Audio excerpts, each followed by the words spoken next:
കൺമുന്നിൽ ഒരു അപകടം നടന്നാൽ ആ അപകടം കണ്ടില്ല എന്ന് നടിച്ചു പോകുന്നവരുടെ എണ്ണം കുറഞ്ഞിട്ടില്ല, കൂടിയിട്ടേ ഉള്ളൂ.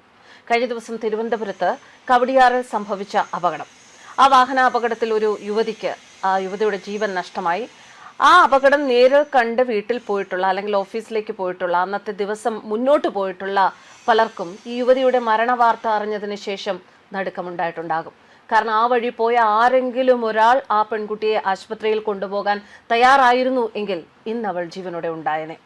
കൺമുന്നിൽ അപകടം വഴിമാറിപ്പോയതിനൊപ്പം വലിയ ഒരു ദുരന്തത്തിന് സാക്ഷിയായതിന്റെ ഷോക്കിൽ കവടിയാർ വാഹനാപകടത്തിൽ നിന്ന് കഷ്ടിച്ച് രക്ഷപ്പെട്ട AR കണ്ണൻ എന്ന ഒരാൾ എഴുതിയ ഒരു കുറിപ്പ്, അദ്ദേഹം പങ്കുവച്ച ഒരു വിവരം, അതാണ് ഈ വാർത്തയ്ക്ക് ആധാരം. കവടിയാർ കുറുവൻകോണം റോഡിലെ ഹീര ഗ്രേസ് ഫ്ളാറ്റിലെ താമസക്കാരനാണ് ഇദ്ദേഹം. സിനിമാ നിർമ്മാതാവാണ്, പ്രൊഡക്ഷൻ എക്സിക്യൂട്ടീവും ഒക്കെയാണ്.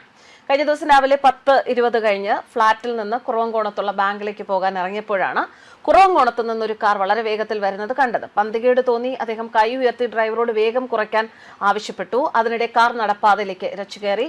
പെട്ടെന്ന് മനസ്സിൽ തോന്നിയതുകൊണ്ട് താൻ വലതുഭാഗത്തേക്ക് ഓടിമാറി. അതേസമയം പുറകിൽ നിന്ന് കൂട്ട നിലവിളി ഉയർന്നു. തിരിഞ്ഞു നോക്കുമ്പോൾ തനിക്ക് പുറകിലൂടെ നടന്നു വന്ന 3 പേർ ചോരയിൽ കുളിച്ച് വീണ് കിടക്കുന്നതാണ് താൻ കണ്ടത് എന്ന് കണ്ണൻ പറയുന്നു.